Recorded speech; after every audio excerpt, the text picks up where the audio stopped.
Novels for ever میں خوش آمدید۔ آج کے ہمارے ناول کا نام ہے خواب لمحوں کی نوید اور اس کی رائٹر ہے روح چودھری۔ تو آئیے جلدی سے سٹارٹ کرتے ہیں اس ناول کو بغیر کسی دیر کے۔ رباب کی بچی، اتنی مرچیں نہ ڈالو، لڑکے والے کہیں مائنڈ ہی نہ کر جائیں۔ سمن نے اسے لڈوؤں میں پسی ہوئی مرچیں بھرتے دیکھ کر ٹوکا، جو بڑی مہارت سے تھال میں بھرے لڈو درمیان سے توڑ کر مرچیں بھر کر اس طرح رکھ رہی تھی کہ کسی کو گمان بھی نہ ہو سکتا تھا کہ ان میں کچھ بھرا گیا ہے۔ ارے کچھ نہیں ہوتا، اشتہار دیکھ دیکھ کر لڑکے خاصے چالاک ہو چکے ہیں۔ سنا نہیں تھا اس روز مہین اپنی کزن کی شادی کی مہندی کا قصہ سنا رہی تھی کہ لڑکوں نے لڈو چکھے تک نہیں، اور دوسری بات یہ کہ ایسی باتوں کو کوئی مائنڈ نہیں کرتا، یہ شرارتیں ہی تو رسموں کو رنگین اور خوبصورت بناتی ہیں۔ بس تم مجھ پر چھوڑ دو، دیکھنا کیسے لڑکے لڈو کھاتے ہیں۔ رباب نے تھال کو خوبصورت انداز میں سجاتے ہوئے کہا۔ کیوں نہیں، جب لڈو پیش کرنے والی تم ہوگی تو کون کافی لڈو نہیں کھائے گا؟ لڑکے مرچوں سے کیا بے ہوش ہوں گے، تمہارے حسن کے جلووں کی ہی تاب نہ لا پائیں گے۔ قدسیہ بھابھی آگے بڑھی اور رباب کو بے ساختہ پیار کر لیا تو وہ جھیم گئی۔ اب ایسی بھی بات نہیں بھابھی۔ اچھا خیر، سب لوگ تیار ہیں نا؟ لڑکے والوں کے ہاتھ چھکے چوکے چھڑا کر بھیجا جائے گا، کیوں سنا؟ ارے تم فکر ہی نہ کرو، رباب کے چچا کی بیٹی مریم کی شادی تھی اور دولہا والوں کو تنگ کرنے کے سارے پروگرام اسی نے ترتیب دیے تھے۔ آج دولہا والے مہندی لے کر آ رہے تھے اور رباب کے ساتھ مل کر لڑکیوں نے خوب شرارتیں سوچی تھی، جن میں لڈوؤں میں مرچیں ابھی اہم آئٹم تھا۔ رباب ہر کام میں پیش تھی، ایک وہی تو اکلوتی کزن تھی، مریم کی سگی بہن نہ ہونے کی کمی پوری کر رہی تھی۔ سبز رنگ کے گوٹا کناری والے شرارے میں وہ شوق سی تتلی لگ رہی تھی۔ رنگین لباس اور شوخ میک اپ میں آج لڑکیاں جچ رہی تھی تو لڑکے بھی سفید لباس اور پیلے دوپٹے گلے میں ڈالے شوخ نظروں کے ساتھ جملے اچھالتے بہت سمارٹ لگ رہے تھے۔ ذرا راستہ دیجیے گا، رباب مہندی کے تھال پر موم بتیاں روشن کیے کھڑی تھی۔ لیجیے گا، بلال اسی کے انداز میں بولتا مڑا تو کچھ دیر کے لیے اس کے تلسماتی حسن میں کھو سا گیا۔ وہ آگے بڑھ گئی۔ یار نعمان، تیرے سسرال میں تو بڑے حسن والے لوگ ہیں، ہاں ذرا دل پر قابو رکھنا، مروا نہ دینا، ویسے ہم تو اتنے کم نصیب ہیں کہ رشتے کی سالی بھی ایک ہی ہے۔ نعمان نے افسردہ سا ہو کر کہا تو وہ ہنس دیا۔ تبھی نعمان کی بہن آ گئی، وہ ان کے ساتھ اسٹیج پر رسم کے لیے آ گئے۔ ذرا جگہ دیجیے پلیز۔ وہی انداز، وہی آواز۔ بلال نے گھوم کر دیکھا، وہی پریوش ہاتھ میں مہندی کا تھال لیے کھڑی کہہ رہی تھی۔ بلال کی آنکھوں میں شوخیاں اتر آئی۔ اوہو، تو اب آپ کو جگہ چاہیے؟ کتنے گز کا پلاٹ ہونا چاہیے؟ ہم تو پورا علاقہ آپ کے نام۔ فضول باتیں مت کریں، مجھے مہندی کی رسم ادا کرنی ہے۔ لائیو نعمان بھائی، ہاتھ دیجیے۔ وہ چڑ گئی، وہ اسے پرے دھکیلتی نعمان کے قریب پہنچ گئی تو وہ بھی نعمان کے قریب گھس کر بیٹھ گیا۔ کبھی جگہ دیجیے، کبھی راستہ دیجیے، کبھی ہاتھ دیجیے۔ یار نعمان، کن منگتوں سے رشتہ جوڑ بیٹھا ہے تو؟ حد ہو گئی یار، جب سے ملاقات ہوئی ہے مانگے چلی جا رہی ہے۔ وہ اسے چڑھانے کے لیے بولا تو وہ بھی سلگ اٹھی۔ چپ رہیے، آپ کا کوئی تعلق نہیں، بلا وجہ بولے جا رہے ہیں، 3 میں نہ 13 میں۔ اجی 3 اور 13 کا حساب تو رہنے ہی دیں، تعلق بنتے کیا دیر لگتی ہے؟ آپ ہیں کون بلا وجہ رنگ میں بھنگ ڈال رہے ہیں؟ ہٹیے پیچھے۔ لائیے بھائی ہاتھ، دیر ہو رہی ہے۔ رباب نے خود ہی نعمان کا ہاتھ پکڑ کر مہندی لگانی چاہی تو بلال نے جھٹ اس کے ہاتھ سے نعمان کا ہاتھ چھڑا لیا۔ ارے واہ، خواہ مخواہ میں بلا وجہ ہی لاوارث سمجھ رکھا ہے اس ہاتھ کو۔ خبردار جو آپ نے اس پر مہندی لگا کر اسے خراب کیا ہو تو۔ مہندی لگانے کا اتنا ہی شوق ہو رہا ہے نا تو لیجیے، ہم قربانی دیتے ہیں اپنے خوبصورت ہاتھ کی، اپنا شوق پورا کیجیے۔ بلال اپنا بڑا سا مردانہ ہاتھ اس کے سامنے پھیلائے اسے گہری نظروں سے دیکھ رہا تھا۔ باقی سب لوگ تماشائی بنے محظوظ ہو رہے تھے۔ ہرگز نہیں، آج نعمان بھائی کی مہندی ہے، ہٹائیے ہاتھ۔ رباب نے اس کا ہاتھ پرے کر کے نعمان کا ہاتھ پکڑا۔ بلال نے پھر نعمان کا ہاتھ پیچھے کر کے اپنا ہاتھ آگے کر دیا تو وہ اسے گھورنے لگی۔ ارے یہ کیا، اب نظر ہی لگاتی رہیں گی کہ یا مہندی بھی لگائیں گی؟ وہ شوخی سے بولا تو رباب تپ گئی۔ اس نے دانت پیستے ہوئے کہا، مہندی تو آپ کو ضرور لگے گی۔ اور پھر رباب نے مٹھی بھر مہندی لی اور بلال کے چہرے پر مل دی اور خود پھرتی سے بھاگ جانے میں کامیاب تو ہو جاتی، مگر اس کی نازک کلائی بلال کے ہاتھ کی مضبوط گرفت میں آ چکی تھی۔ اس نے خوفزدہ ہو کر اپنا چہرہ چھپا لیا۔ مہندی کی خوشبو سے سانسوں پر چھا جائے، ہم آئے تجھ کو لینے، نذرانہ دل کا دینے، ہم تیرے ہو جائیں گے، یہی ہے لگن۔ چھوڑیے میرا ہاتھ۔ رباب کی عجیب سی حالت ہو رہی تھی، شرمندگی، خجالت، سب کے دیکھنے کا احساس، شوق، جملوں کی تپش۔ آپ نے ہمیں مہندی لگائی، ہم آپ کو لگائیں گے حساب برابر۔ بلال نے اپنے ماتھے پر سے مہندی اتار کر اس کی نازک ہتھیلی پر اپنا نام کا پہلا حرف یعنی بے لکھ دیا تو لڑکوں نے خوب شور مچایا، سیٹیاں بجائی۔ آپ انتہائی بدتمیز آدمی ہیں، مجھے نہیں معلوم تھا۔ نعمان بھائی دوستوں کے معاملے میں اتنے بد ذوق ہیں؟ اس نے غصے سے اس کی گرفت سے ہاتھ آزاد کرایا۔ بالکل درست کہا آپ نے، قسم سے کتنے ملتے جلتے ہیں میرے آپ کے خیالات۔ وہ اس کے خوبصورت گوٹا لگے دوپٹے سے اپنا چہرہ صاف کرنے لگا۔ ارے یہ کیا کر رہے ہیں آپ؟ وہ چیخ کر بولی۔ نظر نہیں آ رہا؟ مہندی صاف کر رہا ہوں، آپ ہی کا کارنامہ ہے۔ Shut up! اس نے زور سے دوپٹہ اس کے ہاتھ سے چھینا تو گوٹے کے 2 پھول بلال کے ہاتھ میں رہ گئے۔ وہ تو غصے سے آگے بڑھ گئی۔ بلال نے مسکرا کر اس کی پشت پر لہراتی لمبی سی چوٹی کو دیکھا اور گوٹے کے پھول اپنی جیب میں محفوظ کر لیے۔ ارے یہ کیا؟ کیوں مہندی اتار رہی ہو؟ قدسیہ باجی نے اسے ٹوکا۔ نہ جانے کون جنگلی آدمی ہے، نام کو تمیز چھو کر نہیں گزری، بدتمیز آدمی نے اپنا نام میرے ہاتھ پر لکھ دیا، اور مہندی تو دیکھیے اتنی سی دیر میں اتنا رنگ آ گیا۔ رہنے دو بھائی، اتنا کیوں الجھ رہی ہو؟ مہندی اگر اپنا رنگ چھوڑ گئی ہے تو اچھی بات ہے نا، اسی طرح چراغ سے چراغ جلتے ہیں۔ اور نعمان کا یہ دوست تو بہت خوبرو اور سمارٹ ہے۔ اچھا خیر یہ لڈو تو لے جاؤ، چلو میں ساتھ چلتی ہوں۔ لڈو میں اٹھا لیتی ہوں بھابھی، مگر آپ نے ایک ساتھ 2 لڈو اس جنگلی کے منہ میں ڈالنے ہوں گے، اتنی مرچیں ہیں نا اس میں کہ موصوف کو پتہ چل جائے گا۔ اچھا بابا جیسے تم کہو، آؤ تو۔ بھابھی نے اسے ٹالا۔ یہ لڈو نہ کھانا یارو، پچھتاؤ گے ساری لائف۔ لڈوؤں کے آتے ہی بلال نے بلند آواز میں گایا تو کسی نے لڈو چھوئے بھی نہیں، وہ جل کر رہ گئی۔ بھابھی یہ لڈو کھائیں نہ کھائیں ہم تو کھائیں گے، لیجیے آپ بھی کھائیے۔ رباب نے بغیر مرچوں والے لڈوؤں میں سے ایک لڈو خود اٹھایا اور دوسرا بھابھی کی طرف بڑھایا۔ نعمان کے دوست مطمئن ہو گئے کہ لڈوؤں میں کوئی خطرہ نہیں، آپ اپنے ہاتھ سے کھلائیں گے تو ضرور کھائیں گے، لائیے کھلائیے۔ وہ منہ کھولے اس کے ساتھ کھڑا تھا اور انتقام کا یہ موقع وہ ہاتھ سے گنوانا نہیں چاہتی تھی۔ اس نے 2 لڈو ایک ساتھ اس کے منہ میں ٹھوس دیے اور وہ جو شرارت سے قطعی لائق تھا، اتنی ڈھیر ساری مرچیں کھا کر چکرا کر رہ گیا اور غیر ارادی طور پر ایسے منہ بنے کہ لڑکیاں ہنستے ہنستے بے حال ہو گئی۔ ان کا مقصد پورا ہو چکا تھا۔ رباب تو اتنا ہنسی کہ آنکھوں میں آنسو آ گئے اور وہ جلتی زبان سے اسے دیکھے گیا۔ اتنی سی جلن کے عوض اگر اتنی خوبصورت ہنسی کی جلترنگ اندر تک گونج جائے تو سودا مہنگا نہیں، لائیے 2 لڈو اور دیجیے۔ وہ اس کے قریب آیا تو وہ منہ بنا کر چلی گئی۔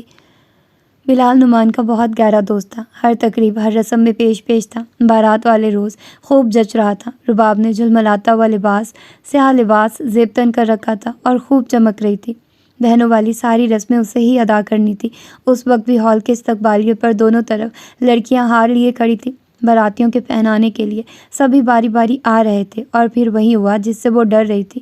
خواتین کے بعد مردوں نے آنا شروع کیا تو بلال سیاہ ڈنر سوٹ میں سب سے آگے تھا۔ رباب کے ہاتھوں میں ہار دیکھ کر وہ شوق ہو گیا، مگر رباب نے اسے دیکھ کر اپنا ٹریک بدلا اور دوسری طرف کھڑی ہو کر دوسرے لوگوں کو ہار پہننے لگی تو وہ بھی دوسری طرف آ گیا۔ ہم تو ہار آپ ہی سے پہنیں گے، خواہ کچھ ہو جائے تو پھر آپ یوں ہی گردن جھکائے رہیے، میں بھی نہیں پہناؤں گی۔ رباب بھی چڑ گئی۔ ارے میاں یوں کیوں کھڑے ہو؟ پیچھے ایک لمبی لائن ہے، آگے بڑھو۔ ایک بڑی بی نے ٹہوکا مارا تو وہ سیدھا ہو گیا۔ آنٹی جب تک ہار نہیں پہنایا جائے گا آگے کیسے بڑھوں؟ عجیب سسرال پایا اپنے نعمان میاں نے بھی کہ باراتیوں کو ہار تک نہیں ڈالے جاتے۔ حد ہو گئی آنٹی، کیا آپ کے ہاں سسرال والوں کے ساتھ ایسا ہی کیا جاتا ہے کہ وہ جھکے رہیں اور ان کی گردن میں ہار تک نہ ڈالا جائے؟ وہ رباب کو دیکھتا مسکین صورت بنا کر بولا، اے لو بیٹا، یہ لڑکا باراتی ہے تو ہار کیوں نہیں ڈالا؟ آنٹی کو بڑی حیرت ہوئی۔ انہوں نے رباب کو سرزنش کی جو منہ پھیرے کھڑی تھی۔ دیکھ لیجیے آنٹی ضد لگا کر کھڑی ہیں کہ کسی درخت کو ہار ڈال دوں گی مگر تمہیں نہیں، وہ بھی آئس کریم کے درخت کو، تو ہے نا زیادتی؟ ٹھیک ہے میں خوبرو نہیں ہوں۔ ہائے ماں صدقے ایسی باتیں کیوں کرتے ہو؟ تم تو بالکل ہمایوں سعید کی طرح ہو۔ مجھے تو وہ بہت پسند ہے، ماشاءاللہ اداکاری بھی خوب کرتا ہے۔ خیر آنٹی ہوں تو ان سے زیادہ سمارٹ اور خوبرو، مگر ان کو نظر آئے تب نا۔ خیر آپ بتائیے نا، ان کے ہاں براتیوں کے ساتھ ایسا ہی رویہ رکھا جاتا ہے؟ اب دیکھیے سب کو ہار ڈال دیے، مگر لیجیے آنٹی آپ خود پہنا دیجیے ان کو ہار، اگر ایک ہار کے لیے اتنا مرے جا رہے ہیں۔ رباب نے ہار آنٹی کی طرف بڑھایا۔ توبہ توبہ آنٹی، آپ نے دیکھ لیا نا، بد فالے نکال رہی ہیں۔ پرایا بیٹا ہوں، کچھ ہو ہوا گیا تو، مگر آج کل کی لڑکیاں تو بس آفت کی پرکالہ ہوتی ہیں۔ قسم سے آنٹی اگر میں آپ کی جگہ آنٹی ہوتا نا تو ان کو حکم دیتا کہ یہ خود ہار پہنائیں، آخر کوئی ہمارے دوست کی سالی، ہم دلہا کے دوست۔ وہ مستقل اسے چڑھانے کے لیے بولے جا رہا تھا۔ رباب نے غصے سے ہار اس کے گلے میں ڈالا اور ہاتھ میں پکڑی کامن پن زور سے اس کے کندھے پر چبو دی تو وہ چلا اٹھا۔ آنٹی جاتے جاتے پلٹی۔ آنٹی پھولوں کے ساتھ کانٹے بھی تو ہوتے ہیں نا؟ آنٹی مسکرا کر آگے بڑھ گئی تو رباب بھی وہاں سے ہٹنے لگی۔ وہ تیز تیز چلتا اس کے برابر آ گیا۔ قسم سے بہت ظالم ہیں آپ، ہمارا ظرف دیکھیے، آپ نے ہمیں کانٹے دیے، ہم آپ کو پھول پیش کر رہے ہیں، لیجیے کیا یاد کریں گی؟ بلال نے اپنے گلے سے ہار اتار کر اس کے گلے میں ڈالا اور آگے بڑھ گیا تو وہ تلملا کر رہ گئی۔ وہ خود لوگوں کو تنگ کرنے اور زج کرنے والوں میں سے تھی اور وہ اسے بنا گیا تھا۔ بدتمیز جنگلی، نہ جانے خود کو کیا سمجھتا ہے، اوور سمارٹ، دیکھ لوں گی میں بھی۔ رباب نے غصے سے ہار اتارا اور توڑ کے فضا میں اچھال دیا، جسے بلال نے کیچ کر لیا تو رباب نے ماتھا پیٹ لیا اور اس سے قبل کہ وہ کچھ کہتا وہ اپنے کزن ارسلان کی اوٹ میں چھپ گئی۔ وہ بھی مسکرا کر اسٹیج کی طرف بڑھ گیا۔ نکاح کے تھوڑی دیر بعد رسمیں شروع ہو چکی تھی۔ اب دودھ پلائی کی رسم پر بھی فریقین میں ٹھنی ہوئی تھی۔ یہ کیا بات ہوئی دولہا بھائی، 10,000 کی حیثیت ہی کیا ہے کہ آپ نہیں دے رہے؟ ویسے خاتون 10,000 دودھ کے گلاس کی قیمت ہے کہ بھینس کی قیمت مانگ رہی ہیں؟ چلیے جائیے ہوا کھائیے۔ ارے آؤ بلال، تم ہی نپٹو ان سے، ایک گلاس دودھ کی قیمت 10,000۔ یاسر نے بلال کو آتے دیکھ کر نعمان کے قریب اسے جگہ دی تو اس نے نظر اٹھا کر اسٹیج پر لڑکے اور لڑکیوں کو دیکھا۔ لگتا تھا رنگ و بو کا سیلاب سا امڑ آ رہا ہے۔ وہ بڑا معتبر بن کر بیٹھ گیا۔ تو کیا کہہ رہے تھے تم؟ 10,000 ایک دودھ کے گلاس کی قیمت، 10,000 یعنی کہ صرف 10,000؟ وہ یوں جیسے کوئی معمولی بات ہو، پھر ایک دم اچھلا۔ کیا 10,000؟ توبہ میری توبہ! سب لڑکیاں کان پکڑے۔ شاباش، جلدی سے کان پکڑے، توبہ کرے۔ یہ بدتمیزی، سراسر بدتمیزی ہے بلال بھائی، ہم تو 10,000 لیے بغیر ٹلیں گے نہیں۔ لڑکیاں بدمزہ ہوئی۔ ارے یہ کام ہمارے بس کا نہیں، یہ رباب کہاں ہے؟ اس سے بلاؤ، 10 کے 20 نکلوائے لے گی۔ ارے ہاں بھائی، وہ آپ کی سرگنا کہاں ہیں؟ ان کو تو خوب پریکٹس ہے مانگنے کی، کبھی راستہ دیجیے، کبھی جگہ دے دیجیے، کبھی نعمان بھائی ہاتھ دے دیجیے۔ بلال منہ بگاڑ کر کچھ اس انداز میں بولا کہ لڑکے کہکا لگا کر ہنس پڑے۔ اس کے انداز پر ہنسی تو لڑکیوں کو بھی آئی مگر دبا گئی۔ مگر اسٹیج کی سیڑھیاں چڑھ کر اوپر آتی رباب سلگ اٹھی۔ لائیے نعمان بھائی، ہمارا نیک دیجیے۔ اس نے بلال کو نظر انداز کر کے نعمان کی طرف ہاتھ پھیلایا۔ بلال نے اس کے ہاتھ پر نظر ڈالی جس پر اس نے اپنا نام مہندی سے لکھ دیا تھا، خوب رنگ لایا تھا۔ دولہا بھائی، آئندہ آپ اپنے اس بونگے دوستوں کو ساتھ مت لائیے گا۔ رباب نے غصے سے اسے دیکھا۔ ارے ہرگز نہیں لائے گا، نئی شادی پر دوست بھی نئے لائے گا، کیوں نومی؟ وہ نعمان کی طرف مڑا جو اس نوک جھوک سے محظوظ تو ہو ہی رہا تھا مگر یہ اندیشہ بھی تھا کہ کسی کو کوئی بات ناگوار نہ گزر جائے۔ رباب اس کی بات کو نظر انداز کرتی نعمان اور بلال کے قدموں میں بیٹھ گئی۔ اب جوتا چھپائی کی رسم کرنا تھی۔ بلال چیخا، ارے یہ کیا غضب کر رہی ہیں؟ آپ کی جگہ ہمارے قدموں میں نہیں، دل میں ہے۔ اب اپنی فضولیات بند کیجیے۔ اور نعمان بھائی، آپ جوتا اتاریں اور جیب ڈھیلی کریں۔ قطعی نہیں، آپ ذرا میرے یار کے جوتے کو ہاتھ تو لگا کر دیکھیے۔ رباب نے نعمان کا سنہری خدشہ اتارنا چاہا مگر بلال نے مضبوطی سے نعمان کے دونوں پاؤں پکڑ لیے۔ آپ درمیان سے ہٹ جائیے، ہمیں رسم ادا کرنے دے، بس ہمیں جوتا چاہیے۔ ارے لڑکی، آپ کے پاؤں میں مرد کا جوتا کیا اچھا لگے گا؟ جی نہیں، لیکن آپ کے سر پر خوب لگے گا، ہٹائیے ہاتھ۔ اور پھر دونوں کی چھینا چپٹی میں ایک تو کیا، نعمان کے دونوں جوتے لڑکیوں کے ہاتھ لگ گئے تو لڑکیوں نے اس کامیابی پر خوب شور مچایا۔ توبہ توبہ نعمان، تم کس خاندان میں پھنس گئے ہو جن کے پاس اپنے جوتے بھی نہیں، دوسروں کے چرا کر پہنتے ہیں؟ بھائی میں تو اس لڑکی سے شادی کروں گا جس کے ابا کی جوتوں کی فیکٹری ہو۔ ایک سر اور جوتوں کی فیکٹری، لیکن ٹھیک ہے بندہ ڈھیٹ ہو تو جوتوں کی فیکٹری بھی کم ہے۔ بس لڑکیوں، دولہا بھائی کے جوتے ہاتھ لگ گئے ہیں، چلو بولی لگاؤ۔ رباب نے دونوں خود سے اتار کر اپنی گود میں رکھ لیے اور آواز لگائی۔ لڑکیاں بڑھ چڑھ کر بولی جا رہی تھی، باپ رے باپ یار نعمان، تم سے زیادہ تو تمہارے جوتے قیمتی ہیں، قسم سے بڑا ہی لالچی سسرال پایا تم نے۔ 10,000 اتنے مہنگے جوتے؟ محترمہ اپنے پاس رکھیے، ہم 10,000 میں 10 جوڑے جوتوں کے لے آئیں گے۔ توبہ ہے، یہ لڑکی تو جان کو آ گئی ہے۔ بلال کا نشانہ رباب ہی تھی، وہ اسے ہی چڑھانے کے لیے جملوں کے تیر اچھال رہا تھا۔ آپ چپ رہیے نا، اوقات نہ حیثیت، بلا وجہ ہی بولے جا رہے ہیں، آپ سے تو نہیں مانگے۔ چلیے نعمان بھائی، اجی آپ مانگ کر تو دیکھیے، جان بھی ہتھیلی پر رکھ دیں گے۔ بلال نے اس کی طرف جھک کر رومانٹک لہجے میں کہا تو سارے لڑکے ہو کرنے لگے۔ مجھے بیکار چیزیں جمع کرنے کا کوئی شوق نہیں نعمان بھائی، آپ کیوں منہ میں لونگ دبائے بیٹھے ہیں؟ کچھ تو بولیے، چپ چاپ فضول باتیں سن رہے ہیں۔ ہاں بھائی بلال، بہت ہو گئی، دے دو 10,000، اور کچھ نہیں تو 2-4 دن کا خرچہ ہی چل جائے گا۔ یہ کوئی بلال جیسا بولا۔ لیجیے مینڈک بھی ٹرانے لگے۔